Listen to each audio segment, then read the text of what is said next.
moi aussi, j'ai eu à voyager aussi, beaucoup. Mais à ma grande surprise, quand on était arrivé en Europe, c'était à ce moment où il n'y avait vraiment plus de subventions. Et tout le monde devait se débrouiller à sa manière, à sa façon.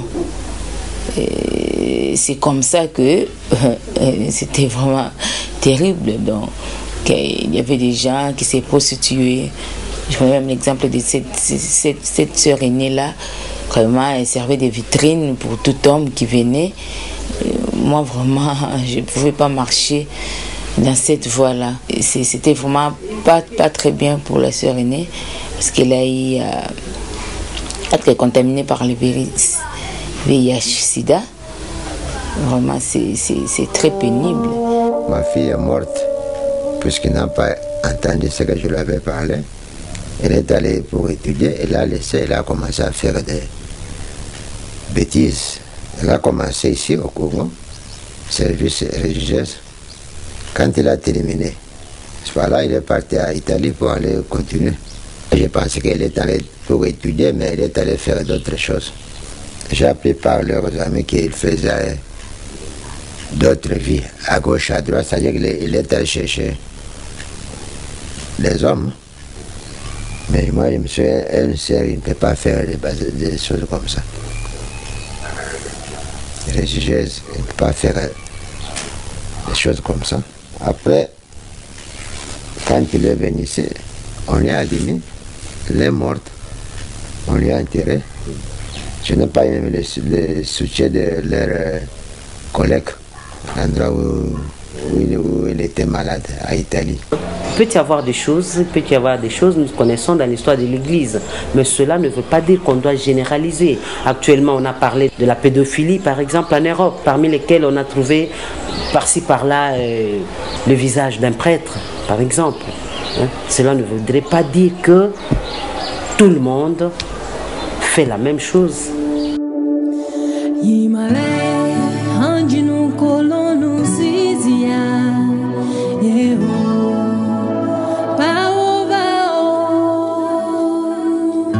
Vous étiez religieuse et vous étiez dans la prostitution. Comment vous viviez ça? D'une part, ça me faisait de la peine, quoi. Mais dans la souffrance, tu peux être emporté de faire de n'importe quoi. Si tu ne trouves pas les chemins pour s'en sortir, tu regardes gauche, droite, tu trouves rien, tu vas faire quoi? Tu peux faire de n'importe quoi. Quand on est jeune séminariste ou jeune religieuse, il est évident que l'un ou l'autre soit approché par un homme ou une femme. Mais je crois en fait que c'est une question personnelle, une question de formation, de caractère et puis d'éducation de tout un chacun. Et il y en a qui repoussent, qui bloquent absolument cette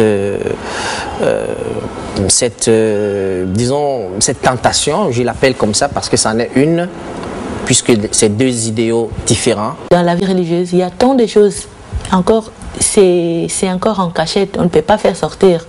Mais doucement, les choses, ça sortira. Parce que la vie religieuse, nous ne vivons pas la chasteté, y compris entre nous les femmes. Est-ce qu'elle vous avoue quelquefois des cas d'homosexualité?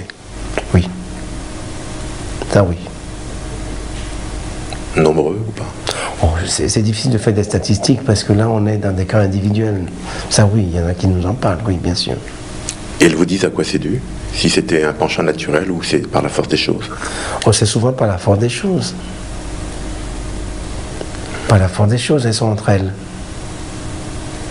Elles n'ont pas l'occasion de rencontres extérieures. Donc souvent, quand les choses se passent, c'est à l'intérieur de l'institution. Pour l'homosexualité, je peux vous garantir que je n'ai jamais été témoin de rien, je n'ai jamais rien perçu. Mais quand je suis sortie, après, j'ai reconnu que certaines que certaines personnes, effectivement, devaient avoir des relations homosexuelles. Et après, j'ai su que réellement, il y en avait. Mais pendant que j'y étais, je ne l'ai pas perçu parce que je n'étais pas attentive à ça et que ce n'était pas quelque chose qui m'intéressait particulièrement ou qui me gênait. Mais quand je suis sortie du couvent, j'ai été étonnée moi-même d'apprendre qu'une telle et une telle pouvaient avoir des relations sexuelles. Combien de temps vous êtes resté dans la congrégation et quand est-ce que vous êtes parti et pourquoi vous êtes parti? 3 ans, disons, que je suis restée dans la congrégation, c'était trop, c'est trop. J'étais tellement épuisée, trop fatiguée. Et combiner les doubles vies, j'étais trop fatiguée et je me sentais aussi mal. J'ai décidé de quitter le couvent. J'en connais plus ou moins 10 religieuses qui ont laissé le couvent. Et pour des raisons bien différentes l'une et l'autre. Quelques-unes parce qu'elles avaient c'était des problèmes économiques, elles n'arrivaient pas à satisfaire leurs besoins.